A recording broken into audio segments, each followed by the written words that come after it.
وَإِنَّا لَهُ كَاتِبُونَ، اللہ کہتے ہیں ہم اس کی نیکیوں کو لکھ رہے ہیں۔ جو چیز لکھی جاتی ہے وہ محفوظ زیادہ ہوتی ہے، تو ہم نے تو اتنا زبردست اہتمام کیا ہی اس لیے تاکہ اس کی نیکیوں کا اس کو بدلہ دیں۔ وَحَرَامٌ عَلَىٰ قَرْيَةٍ أَهْلَكْنَاهَا، اور اللہ فرماتے ہیں یہ جو ہم نے پچھلی بستیاں ہلاک کر دی ہے نا، یعنی اب اس میں دھمکی ہے کہ وہ بستیاں دوبارہ نہیں لوٹتی ہیں۔ جزوی طور پر دیکھیں اللہ کسی مردے کو زندہ کر دے معجزے کے طور پر، جیسے پیغمبروں کے سامنے ہوں، وہ تو ایک الگ بات ہے، لیکن قاعدہ کلیہ یہی ہے کہ جب ہم کسی بستی کو ہلاک کر دیتے ہیں تو وہ دوبارہ دنیا میں نہیں لوٹتی اور دوبارہ اس کو پھر مہلت نہیں ملتی۔ تو اہل مکہ کو اور لوگوں کو بھی اس سے عبرت حاصل کرنی چاہیے۔ اب یہ سلسلہ اسی طرح چلتا رہے گا دنیا میں۔ آگے اللہ فرماتے ہیں حتیٰ اذا فتحت یاجوج و ماجوج، یہاں تک کہ ایک وقت آئے گا کہ قیامت کی علامتیں ظاہر ہونا شروع ہو جائیں گی اور پھر اللہ اس کائنات کو تباہ کرنے کا ارادہ کر لے گا۔ اس میں ایک بہت بڑی علامت کا اللہ نے ذکر کیا کہ قیامت کی ہولناکیوں میں جو پہلی ہولناکی ہوگی اذا فتحت یاجوج و ماجوج، یعنی قیامت کے جو آثار شروع ہو جائیں گے تو یہاں تک کہ یاجوج اور ماجوج کو کھول دیا جائے گا۔ یعنی اس آیت میں اصل میں یہ طرز اختیار کیا گیا ہے کلام اللہ میں کہ لوگ دنیا میں مست ہیں، غفلت میں ہیں، پیغمبر جب دنیا میں آئے تو ان کو فالو کیا، بالآخر پھر پیغمبروں کی تعلیمات سے ہٹتے چلے گئے تو اللہ کہتے ہیں جیسے میں نے پہلے بستیوں کو ہلاک کیا ہے نا، تو میں اس زمین کو بھی تباہ و برباد کروں گا، پوری زمین کو ہلاک کر دوں گا میں۔ لیکن اس ہلاکت کے آثار شروع کہاں سے ہوں گے؟ اس کے آثار میں ایک بہت بڑی نشانی ہوگی یاجوج اور ماجوج کا نکلنا۔ وَهُم مِّن كُلِّ حَدَبٍ يَنْسِلُونَ، اور وہ ہر ٹیلے سے، ہر اونچی آڑ سے نکلنے کی کوشش کر رہے ہوں گے۔ یعنی آڑ کا ذکر اس لیے کیا کہ اکثر رکاوٹ آڑ ہی بنتی ہے، ورنہ میدانوں میں تو کھلے چلے جاتے ہیں، تو میدانوں میں تو وہ کھلے چلے آئیں گے، لیکن جہاں بھی آڑ ہوگی تو وہاں سے بھی تمہیں لگے گا کہ ایک بڑی تعداد میں ایک ہجوم ہے یاجوج اور ماجوج کا جو انسانوں کو تباہ و برباد کرنے کے لیے ظاہر ہو رہے ہیں۔ اس پر یاجوج ماجوج کی جو تفصیلی بحث ہے وہ سورہ کہف میں بیان کر چکا ہوں، جس کا خلاصہ یہی ہے کہ یاجوج ماجوج ایک قوم ہے، انسان ہے۔ حضرت ذوالقرنین نے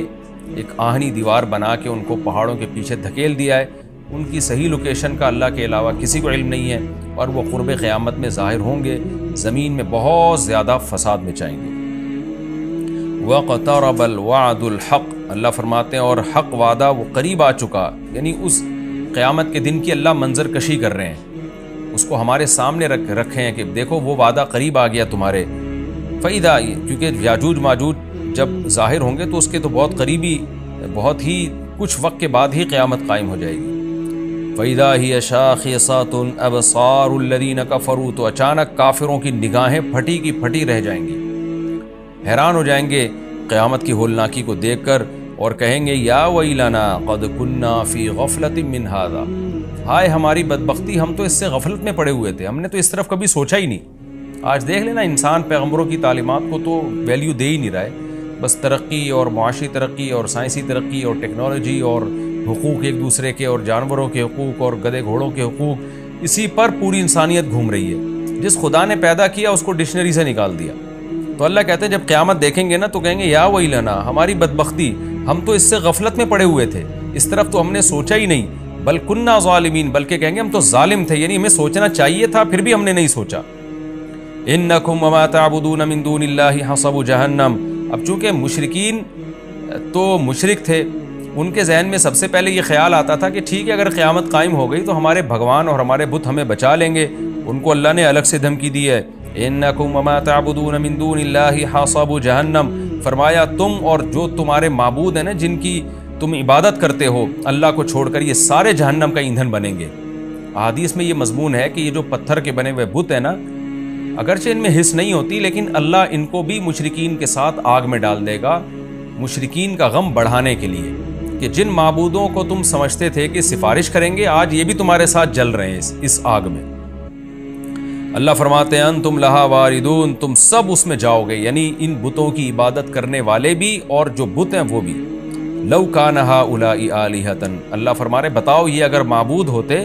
تو ما وردوہا، یہ خود جہنم میں کہاں جاتے، وکل فیہا خالدون، اور یہ سب کے سب عبادت کرنے والے اور معبود یہ سب ہمیشہ ہوں گے اس میں، لہم فیہا زفیر، اور ان کے لیے اس جہنم میں شور و چیخ و پکار ہوگی، وہم فیہا لا یسمعون، اتنا شور ہوگا کہ یہ ایک دوسرے کی آواز نہیں سن پائیں گے۔ دیکھیں قرآن مختلف موقع کے مختلف درجات کو بیان کرتا ہے، حالات کو۔ قرآن ہی سے پتہ چلتا ہے کہ جہنمی ایک دوسرے سے بات بھی کریں گے، اور ظاہر ہے جب بات کریں گے تو سنیں گے بھی۔ تو اس سے یہی مراد ہے کہ جہنم میں جب ان کو عذاب ہو رہا ہوگا تو وہ عذاب میں تو چیخ و پکار میں کسی کی بات سنائی نہیں دے گی، لیکن ایک نوعیت کا عذاب پھر یہ بھی ہوگا کہ ایک دوسرے کی بات اللہ ایک دوسرے کو سنوائے گا تاکہ ایک دوسرے کو رسوا کریں، ایک دوسرے کو تانے دیں۔ تو یہ مختلف موقعوں کے مختلف عذاب ہیں جن کا قرآن تذکرہ کرتا ہے۔ اللہ ہم سب کو اس آگ سے محفوظ رکھے۔ اور یہ جو اللہ نے کہا کہ ان سب وہاں چیخیں گے، پکاریں گے، تو علماء نے لکھا ہے اس سے وہ ان کے پتھر کے بنے ہوئے بت مراد نہیں ہے، کیونکہ ظاہر ہے وہ تو بے جان ہے، وہ کیا پکاریں گے؟ وہ معبود جو زندہ ہوں گے،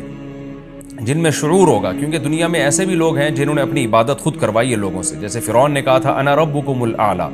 تو چیخ و پکار ان معبودوں کی ہوگی جنہوں نے لوگوں کو اپنی عبادت پہ مجبور کیا یا اپنی عبادت کی ترغیب دی۔ ان الذین سبقت لهم من الحسنى۔ اب سوال پیدا ہوتا ہے، اچھا جی عیسیٰ ابن مریم کی بھی تو عبادت ہوتی ہے، تو اللہ نے تو کہہ دیا کہ تم اور تمہارے جتنے جھوٹے معبود ہیں، جھوٹے خدا ہیں، سب کو جہنم میں ڈالوں گا۔ لیکن بہت سے بزرگان دین ہیں، وہ ساری زندگی توحید کی دعوت دیتے رہے، لیکن مرنے کے بعد ان کی قبروں کو لوگوں نے عبادت گاہ بنا لیا، تو وہ بھی تو جھوٹے معبود تھے۔ تو عیسیٰ ابن مریم کی بھی عبادت ہوئی، تو وہ بھی تو اللہ تو کہہ رہا ہے کہ سارے کے سارے جھوٹے معبود جہنم کا ایندھن بنیں گے۔ تو آگے اللہ نے فرمایا نا ان الذین سبقت لهم من الحسنى، ہاں وہ لوگ جن کے لیے ہماری طرف سے پہلے ہی ایک اچھا کلمہ لکھا جا چکا ہے،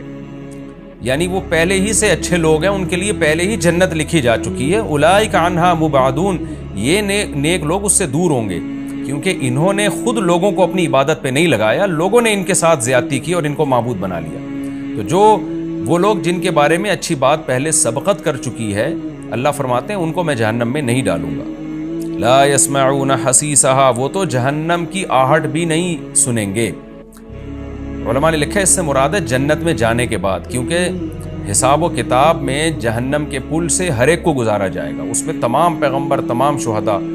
کیونکہ وہ تو سورہ مریم میں اللہ نے بتا دیا وَإِن مِّنكُمْ إِلَّا وَارِدُهَا، تم میں سے ہر شخص جہنم کے پل پہ سے گزرے گا، جس کو پل صراط کہا جاتا ہے۔ لیکن اللہ تعالیٰ جنت میں داخل کرنے کے بعد ان کو جہنم سے دور کر دیں گے، اور جہنم کی آہٹ بھی ان کو سنائی نہیں دے گی۔ وَهُمْ فِي مَا اشْتَهَتْ أَنفُسُهُمْ خَالِدُونَ، اللہ فرماتے ہیں جو چاہے گا ان کا دل، ان نعمتوں میں یہ ہمیشہ ہمیشہ رہیں گے۔ لا يحزنهم الفزع الأكبر، اور بڑی گھبراہٹ بھی ان کو غم میں نہیں ڈالے گی۔ بڑی گھبراہٹ وہ ہوگی جو نفحہ اولا، یعنی جب سور پھونکا جائے گا نا، لوگ قبروں سے نکلیں گے، اس وقت بہت زیادہ خوف کا غلبہ ہوگا لوگوں پہ، اور سب اس خوف میں مبتلا ہوں گے، حساب و کتاب کا جو خوف ہوگا۔ تو اللہ فرماتے ہیں یہ بڑی گھبراہٹ اور بڑی جو ایک نفخہ اولا ہے، یہ بھی ان کو غمزدہ نہیں کرے گی۔ لیکن علماء نے لکھے اس سے بھی یہ مراد ہے کہ مستقل طور پہ غمزدہ کرنا، وقتی خوف تو ہر ایک کو ہوگا، قرآن سے یہ بات ثابت ہے، لیکن اللہ نیک لوگوں سے اس خوف کو جلدی دور کر لیں گے۔ اور جو میدان حشر کا جو خوف ہے، جو حقیقی خوف ہے، جو لمبا خوف ہوگا، وہ صرف نافرمانوں کو ہوگا۔ لیکن قرآن و سنت سے یہ بات ثابت ہے کہ ابتدائی مرحلے میں سارے خوف زدہ ہوں گے۔ وَتَتَلَقَّاهُمُ الْمَلَائِكَةُ، اور فرشتے ان سے